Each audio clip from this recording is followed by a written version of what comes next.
Chasing a Murderer Talking News. So right now we're going to be talking about the new news that come out. Before we get started, subscribe, like, and hit the notification bell. So guys, I want to go into detail with you. It's July 11th, 2019, around 9:30 a.m., shortly after an incident at the Lori Vallow home in Arizona. Alex Cox, Lori's brother, had just shot Lori's husband, Charles Vallow. It took him over 30 minutes to call 911. Lori Vallow has the kids in the car and she heads to Burger King to get chicken fries. Takes JJ to school and then at some point goes to CVS. Alex Cox calls 911. Alex Cox is talking to the 911 operator and they try to coach him how to do CPR. He pretends that he does this, but later they find out that he didn't make an attempt to try to save Charles' life. Later that morning, around 9:42 a.m., Tylee is sitting in one of the, what I call interrogation rooms. And right now, her mother, Lori Vallow, she's talking to one of the detectives and she's being put in another room. So I evaluated Tylee before it starts, and it seems that she's really unknowing of the cameras in this room. She doesn't seem to be bothered by anything. She looks a little bit stressed. She starts humming, cracking every knuckle on your body, glances around the room, looks at the teddy bear, and you can tell that she's stressed, but she's trying to cope. Trying to learn how to cope is very difficult, I can tell, for her, and she's bored out her mind. Okay, so Tylee's cracking her knuckles, and about the same time, around 9:43 a.m. that morning, Lori's walked into the room and had a seat. So let's listen to what they say. Nice about it. By high school, there's so many kids that just don't care. And I was like, just take it. You're so smart. Let's just take it. See if you pass it. She passed it. And got a really good score. Yeah, she passed it with like college ready in every category the first time. Well, and now she can do what she wants. So exactly. She's better off that way. Mm-hmm. Okay. I know Lori's your first name, right? Yeah. Okay, so the first thing I want to cover is what are Lori Vallow's stresses in her life, because she's making it known here. Her big stress is her children. While she likes to brag that she's the one taking care of them, she's not doing a very good job because she can't get Tylee to go to school. She has trouble getting JJ to go to school. And I caught that moment here where you can see she's completely stressed out by that. Though she is bragging about how smart Tylee is and that she had taken her GED and tested college level on everything first time. But in reality, she is relieved that's the case because she really struggles getting the children to do what a parent wants them to do.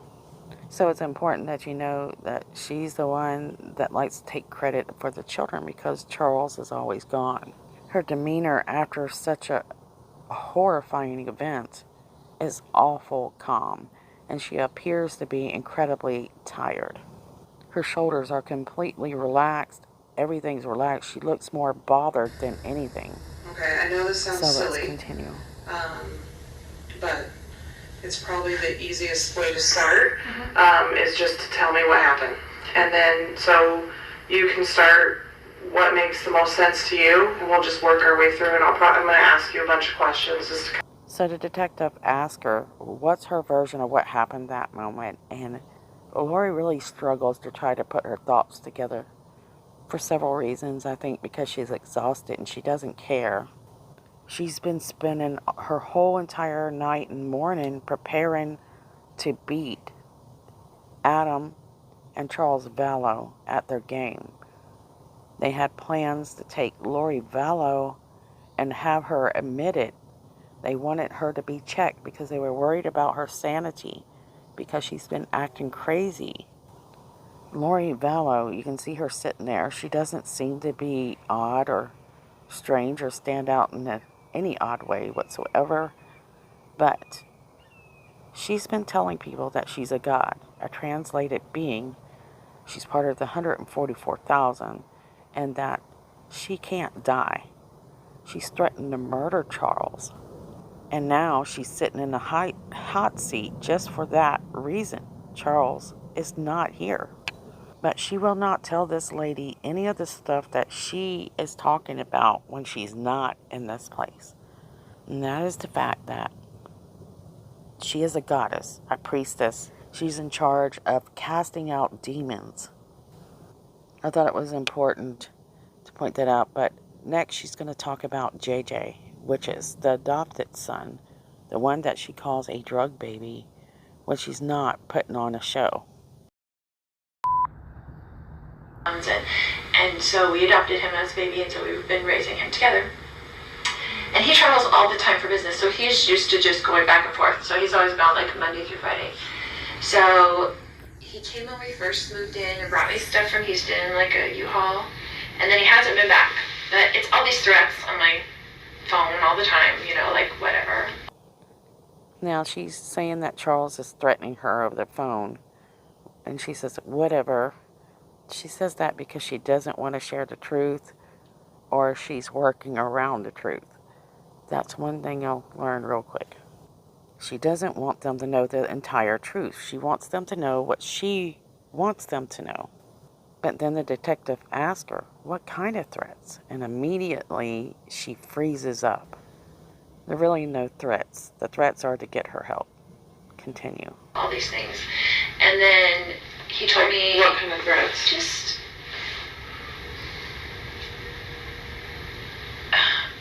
You'd have to read them to me, but he's always mad at me. Right? Here you can kind of see her delusions, where she also tries to play victim immediately. So that's what she's good at.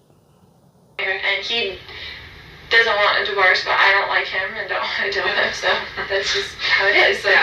So we married for 14 years, we've dealt with it for 14 years, of him being horrible to her. Like, he gets in huge fights with her, a lot of things. But anyway, so he said, So here you can see where she actually separates her kids from whoever she's with again. Like, she doesn't teach them to be a family. Instead, always the man in her life is the enemy. Her kids are never wrong.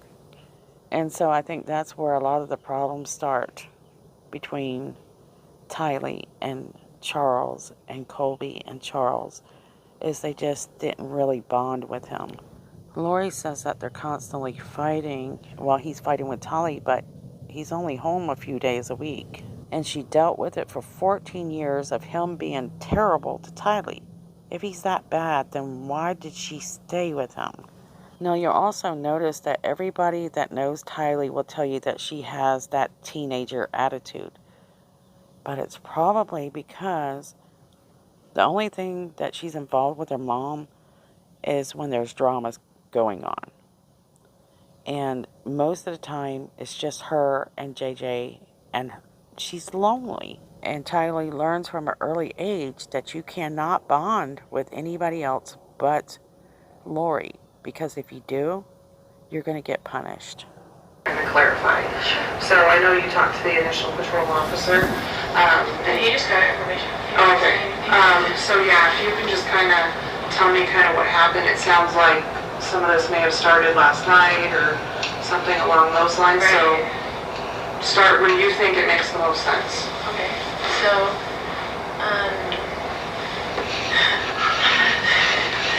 I told you, it was a crazy question. That was a thought overload that she wasn't expecting, you could tell.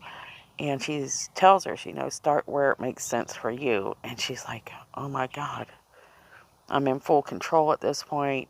I don't know where to start. And what will fit to make me look like the victim? Okay, so let's see where she starts. well, so we moved into this house 3 weeks ago because he offered to give me a house here where all my family is. So we were in Houston. And, She immediately starts way back where she could follow her story up in an order that she's been trained. And at that point, the detective knows that it wasn't the shooting, it wasn't the argument, This is something more. So he's like, we had decided to separate or whatever. So he's like, well, I'll pay for a house for you and for JJ and whatever, because he's all about JJ. He's never about Tylee, but he's all about JJ. Because we adopted him together. He's his great nephew. We adopted him as a baby. And immediately you can hear her jealousy come out. He's all about JJ. He's not about Tylee. So, like I've mentioned before, Lori is extremely jealous, even over children. And this is a big issue with her. Coming Wednesday night, all of a sudden, I want to see JJ. And I told him, I said, I will never keep JJ from you. You can come see you whenever you want to. Come take him to school, whatever. Like, I'm not going to do that. So when you initially moved, he had said he was going to buy you a house. So you moved here with your he was going to rent us a house. And so you moved. All my family lives here. So we lived here for a long time. Okay. And then he moved us to Houston. Okay. And we were there with my son. He was out. Notice she says that he moved her to Houston. No. Charles moved to Houston because she had already left him once already. Lori Vallow had actually gone to Houston, I believe, in my opinion, to get finances in order, including the life insurance. School, he didn't have any of his services, his DDD, his anything. He ripped him out of school and said we're moving. Okay. And I didn't go with him at first. And he took him. And I let him take him. And I didn't file anything or whatever. And then he filed something against me and said I'm only going to get supervised visits because I'm crazy and blah, blah, blah, the story. And so I just didn't talk to him for 30 days and let him take care of him and let him see what I've been doing for the past 7 years, because men need to do that. I have 5 kids, I have grown kids, I have grandkids. Okay, you're going to threaten me that you're not going to let me see my child without supervised visitation? Okay, do it for 30 days and see how long it lasts. You're begging me to come pick him up. Yeah. But she did.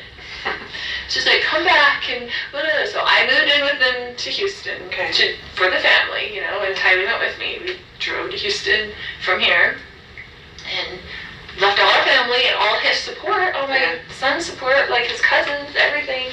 And we were there, and I enrolled him in school there. I tried to start all his services, and it takes forever. Yeah. It takes so long to get that done. There's no easy transferring. There's no easy transfer. You start from the beginning. It's a total new thing. Yeah. And he didn't do any of it in those 30 days. So he just had gone without services, without even applying. And I'm like, do you even realize? Because he didn't ever do it in the first place. I did it. Long story. I'll keep it short. He hasn't been here in a couple weeks since we moved in. He came. He was very nasty when he was there, but he travels for business. So he went back to the Houston house, and he's like, I'm coming on Wednesday night, and I'm going to come pick up JJ and take him to school Thursday, pick him up Thursday, take him Friday, whatever. And I said, Casey wanted to come to the house, and I said, you can't come stay at this house because you can't get along with Tylee. She's a minor. She has to live here. Yeah. So you. She says that Charles is wanting to come from Houston to stay at her house. Well, we know that according to Charles' landlord, he's asking him if there's a place that he can stay because he can't stay with Lori. And what's up with this thing that Tylee's a minor and she has a lawyer? Because he gets in huge fights with her. Okay. And she hates him. And so I'm like, you can't stay at the house, so I will book you a hotel, because he stays in hotels all the time because he travels for business, and the business pays for it, right? So I said, I will book you a hotel nearby. What does he do? He works with teachers and their retirement plans, but he goes to them at their school. He mostly works in California, no matter where we live. And we lived in Hawaii, he'd work in California, he'd work in Texas. He has books of business in different areas. And so he just goes wherever. It kind of just gives him freedom that he doesn't have to stay home every day and take care of special needs. Yeah. It's like an excuse there, right? So I've done that myself for the past 7 years anyway. And I was a single mom before I married him with my 2 kids. Yeah. And he had 2 kids. We got married, tried to make a family. You know, how it goes. So what I'm noticing is Lori's having a lot of difficulty with getting her children to behave. They are displaying a lot of anger, and so you have to ask, why do these kids have so much anger? And she explains that JJ is throwing fits, kicking walls, hitting things, tearing things up. And no matter what kind of monster Lori is, that is stressful for anyone that would be going through something like that. And it appears that she doesn't know how to be a mother. She can give them what they want, but she doesn't know how to be a true mother. They're just tools in most cases used whenever she needs to get more child support money. And here's something I tried not to talk about, and that is Colby. We know that Colby has been raised in this situation and that he also gets involved with this drama. He doesn't say that, but I know he does. So there's obviously drama where the kids pile up against Charles with mom. And for 14 years, no wonder Charles travels. He's working his butt off for this family. And it seems that nothing can be done right, at least in Lori's eyes. Because to her, she's doing everything. You got to remember that there are nannies coming in to help her out. She's not doing things alone. Not only that, Tylee is the one taking care of JJ. So again, this is Lori's way of making things look like she's a victim. So just keep that in mind, guys. According to Zach, she's at the temple all day long, nearly at least 4 days a week. And Lori's counting that 1 day a month and using that as it's so exhausting for her. For example, like signing JJ up for school. It took a couple hours. That was out of what she wanted to do in her life. Anyway, so he said he was coming last night. I said, well, you can't stay at this house because you can't get along with Tylee. I'll get you a hotel and you can come play with JJ. But he goes to school all day. Yeah. I got him back into his school. His services, I met with the DDD yesterday, and they finally are getting his services back. But we're paying $125 a day to have him back at school because he's so out of his routine. He's been a nightmare on the floor, kicking stuff, hitting stuff, walls. Like, he just ripped him out of his life. Yeah. So, anyway. $125 a day they're paying for these services and to make sure that JJ is in school all day. And of course she makes it look like it's all her doing.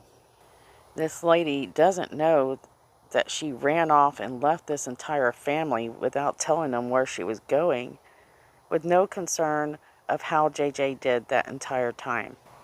It was nearly 58 days, that's what we're learning.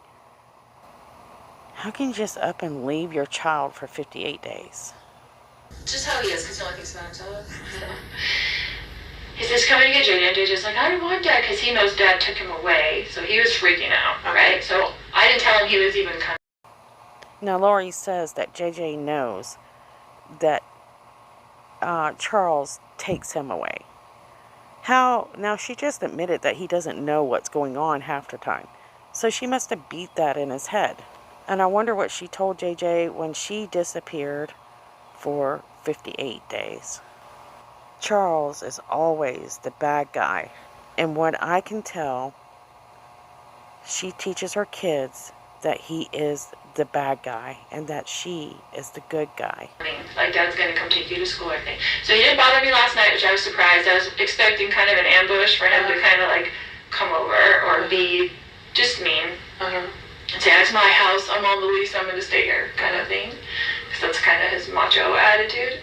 And so he came this morning, I was getting JJ ready. So he got in last night, but he wasn't at the house last night? Yeah, I didn't hear from him. Except for he texted me and said, I'll be there at 7:30 to pick up JJ. Okay. And I was like, okay, that was good. Didn't hear from him. And in between all this, Lori Vallow's talking to her mother and her sister, and she's finding out that they are planning to get her help, mental help, because she thinks she's a translated being. She's threatened to kill people and even threatened the kids. So the detective doesn't know this, at least that we're aware of right now. But Adam had come into town. Lori's brother was going to help Charles try to get help for Lori. And so Lori's mother's tipping Lori off. And so her plan is to bait Charles over to the house, at least based on my research and my opinion at this time. She's already baited Joseph Ryan. then he he came over in the morning and he's like banging on the door. I'm like, oh great, here we go, you know. And I was just gonna be nice. I was just gonna be nice as possible. And I had JJ stuff all ready for school. And so. Do you remember about what time he got there? He said he'd be there 7:30, but it was more like 7:40ish. Okay. Charles has been talking to the landlord of that house, which is his friend for 10 years. He has no plans to move in with Lori, and he wants to rent a studio from one of his friends. I think it's a studio. And stay there whenever he comes into town. He has no plans to stay with Lori. He had also was setting up a meeting with Joe, the landlord, about that same thing after he drops JJ off from school, to school. So Lori says and that she's going to take care of this problem in some way, and boy does she. She believes that Adam and Charles were about to ambush her, really. But the truth of the matter is Charles is the one that is ambushed. 7:35, I don't know. Okay. But I remember thinking, looking at the clock, and he wasn't there at 7:30, and he's usually Mr. On time. Yes. So I was like, okay. And then JJ was like, oh, Dad. And then he was like, Mommy, and like ran to me and was like holding me. He's like, you're not taking me to school. And I was like, it's okay, Dad, I can just drive you to school, it's not a big deal. You know, just trying to make it whatever. Calm. Yeah, calm. And then he was just being real smirky and real like jerky, you know, to me. And I was like ignoring him, whatever. And so he was like, And your brother lives there with you? no, Okay. he had stayed with me last night because I was worried he was going to come over So and the cause. truth of the matter was this, is Lori Vallow's mother, Janet, and Lori are all planning this ambush. While it's still unclear if Janet and Summer ever thought it would go this far, there's no doubt in my mind that Alex and Lori knew. And right now, Adam Cox is over at a friend's house, or at least in town, and he doesn't realize how bad things have gotten right at this moment, but he suspects that something bad might happen. Charles' son has texted his father. He's not getting any texts, and a lot of people have no clue right now that Charles is deceased. So guys, I might have to do a second part on this. But it's important to know that Lori says that she trusts Alex with everything she has. She thinks that Alex is a professional gun handler, and the detective later says, you mean responsible? And you can see that look on Lori's face like, okay, I need to remember how to say that next time. Responsible gun owner. But if Alex was really and truly good with a gun, he would have probably be able to hit the targets, thank God he didn't, that he later attacks, which is Brandon and Tammy, allegedly anyways. Lori goes into a long drawn out spew of what happened, of telling all these details, but yet it lacks loads of details. All you need to know is Lori got a hold of Charles' phone, and she fueled this little spat that they had so that it would get to the point that it did. A lot of people truly believe that. And she did her best to make him look like a violent monster. But the truth of the situation is he was there to pick up JJ, and he was planning to try to get help for her because he knew that she was not of sound mind. She's a very clever, sick woman. And a few people dispute whether she knows right from wrong. But it's clearly right here. She knows how to act correctly where she needs to. But behind the scenes, she is cooking up disaster. Trouble with me. Okay. And just wanted someone else there, like my brother there, because I trust my brother. And it's been a long story. Like, I had to go live at my brother's when he took JJ, and you know, he's just been difficult. So anyway, so I got JJ's stuff ready. And he was like, well, and he's like this about timing. He's like, I'm leaving in 20 minutes because it's like 15 minutes to the school. Like you can't get there early. They don't open the gates until 8:20 or something like that. And I said, well, why don't you just go now? I don't want him in the house. I'm like, why don't you just go now and take him to Burger King because that's what he likes for breakfast. And he's very particular about food. Yeah. He wanted chicken fries for breakfast and a Sprite. Like, and I just gave him what he wants because if you don't give him what he wants, then it's like on the floor screaming, dragging him into school. Like, and he's. She's stressed out again, thinking about how much of a handful JJ can be for her. He's kicking and screaming, and she has to drag him, and she says he's a big guy. Big, and he's heavy, and it's hard for me to handle, but anyway. So I said, just go, and so he said, okay. So I gave him the backpack. He got in the car, and this is his MO, right? He always leaves something in the house and comes back. He never leaves the first time. I always expect my husband to come back into the house, right? So I guess he had left his phone on the counter. So he initially left with the backpack and with JJ? Interesting statement, and she mentions that Charles Vallow always comes back into the house. He never leaves the first time. So she knows him like the back of her hand. So that was a perfect opportunity to deal with a more aggressive situation if you wanted to plan something like that, which a lot of us believe she planned. So he put them in the car, in the driveway, and then he came back in, right? So I kissed JJ goodbye. He came back in, and his phone was on the counter, and I had his phone. And he was like, giving me my phone, and I was like, why don't you show me your text that you've been texting, blah, blah, blah. So Lori has his phone, and she's waiting for him to come back in. She's trying to get into his phone because she wants to see text and see what he's up to, because she knows her family has been telling her, especially her mother, that they have plans to have her committed, or at least evaluated. There's no way that Charles would take a bat and attack her over a phone. Charles is in a hurry. He has to meet with his landlord.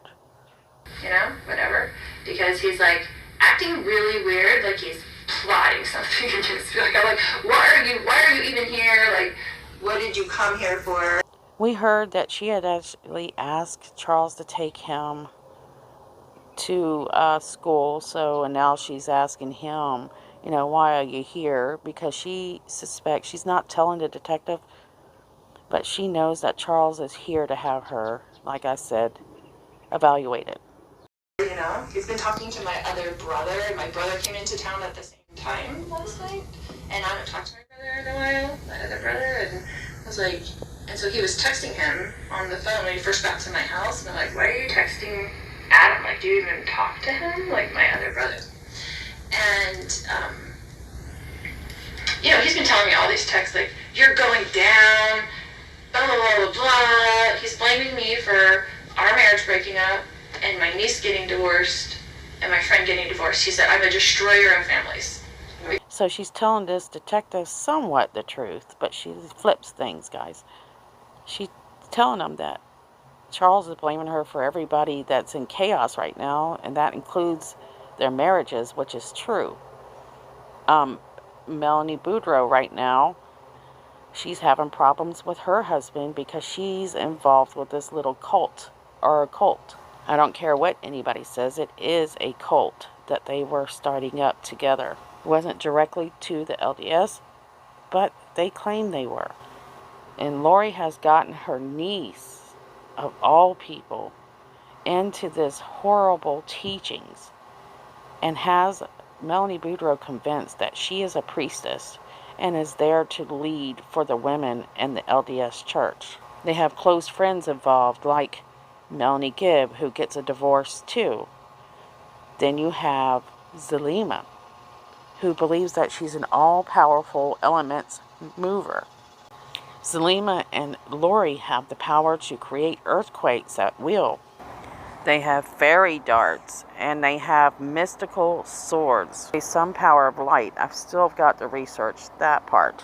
They have magic portals and where they can travel mentally, physically, from one state to another, also from one realm to another.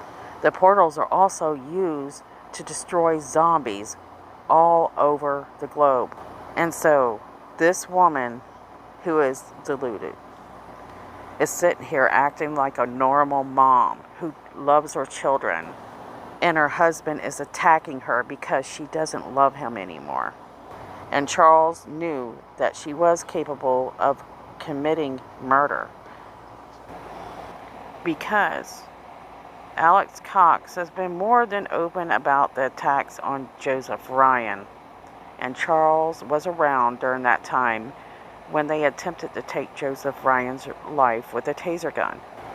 So here is where Lori uses her manipulative tactics very well, telling the detective that how could she get these people to get divorced? What kind of powers does she have? Well, if she only knew that Lori behind closed doors is a super goddess. Because I want everybody to get divorced. I'm like, what would my motivation be for people getting divorced? So I could babysit the kids more? Like, why would I have any control over what people do? Yeah. So it's just very odd. But anyway, he goes nuts. He's gone nuts on us a lot of times. Tyler and I have had to leave with JJ over the years, probably 5 times, and just stay in a hotel for 2 days because he goes nuts. Like, you don't know what's going to set him off. Like, whatever. And she's mad at me for always, like, going back. But we had JJ and he's special needs, and it's really hard. Like, it's even hard to take care of it by yourself. So when you say he goes nuts, that can mean a lot of different things. Right. So goes nuts like yelling and screaming. Yeah, goes yelling nuts and like screaming, breaking like, things. yes. Goes nuts like physical violence. He's never really, besides, like, grabbing us and pushing us, but not, like, punching us or something. But with Tylee, he has gotten physical. Okay. Before. And with my grown son. Like. So we know that Colby Ryan has been physical with Charles multiple times, but this isn't something that he admits to in any interview that I've ever seen. And that tells you guys a lot. Physical how? Like, got into a physical fist fight with my son when he was 16. Okay. And he came after Tylee 2 times in Hawaii. Okay. And, like, went like he was going to hit her, but then I got in between them. Uh-huh. Right. How old was she when that happened? Probably 13 and 14. Okay. So Tylee was about 13 or 14 when Charles and Tylee were having this argument. It's about the same time that Lori claimed that her daughter turned into a zombie. If Lori was concerned about her children like she says she is all the time, why would she stay in a marriage where a man is physical with their children? The fact that Colby Ryan's never even mentioned that says that most likely it was more something going on with Lori and the kids. It sounds like Charles had his hands full. The kids are probably acting out because their mother is instructing this type of behavior. And so the kids really feel that whatever's going on is legitimate. But of course we weren't there, so we can only speculate. So what this tells me is some kids have been through a hell of a lot.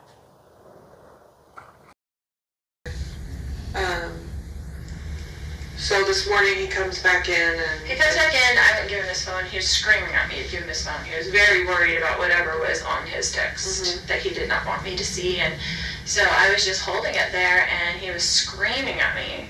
And I was kind of walking towards around the house with it, so he couldn't get it. He was like reaching for it and stuff like that. And so Tylee came out of her room upset, and she had a bat. She told him to leave her mother alone, like, right? So she was really, whatever, and he's screaming at her, don't you hit me with that bat, blah, blah, blah, blah. And then my brother heard all the commotion because he was in there in bed, and so he came out into the main room, and I guess whatever. What's your brother's name? Alex. Alex, okay. And then he just started, he was screaming, and he was super upset, and whatever, and he's yelling at Tylee, don't you hit me with that bat, and blah, blah, blah. And so Tylee, I guess, I don't know if she swung at him or what, but he, like, grabbed the bat from Tylee and then went to, like, hit Tylee with the bat. It was, and I was right there, they were right there, and my brother grabbed him from behind, like, just to stop him from hitting Tylee. You go like this, like he grabbed him, like... Yeah, from behind, like, just kind of to pull him back. And then, they got into the thing, and he's hitting him with the bat, and they're on the ground, like, grappling around or whatever. And then, I mean, it was all And he quickly. and he hit your brother with the bat while they were grappling and stuff. Yes, he was hitting him with the bat, like swinging the bat, back and forth, and they were kind So of like. the way that she says that Charles swinging the bat back and forth, number one, pretend that you have a bat and pretend that you're going after someone. If you're swinging back and forth like that, you're not going to be very close to someone, because if you were close, you would have knocked them the heck out. She also says that Charles does like a backswing, which doesn't make sense. He's going to play tennis with a baseball bat. He's a professional, minor, I guess is what they call it, professional baseball player. To me, nothing Lori says makes sense. And the fact that the detective just lets her say whatever and this and that and whatever, instead of really using details, kind of was hard to watch. But definitely a very manipulative woman. Very. That's all I really have time to go over today, but drop below, guys, what you think Lori was doing and what you believe. And if I get time, if you put use in your comments, that's telling me I can use your comment for a future video. So hopefully one day I can use those. Guys, if you are watching these videos, make sure you subscribe. Definitely hit the like button and comment. That would really help us out a lot. I want to say, guys, I love you very much. Thanks for caring, and I'll see you guys soon.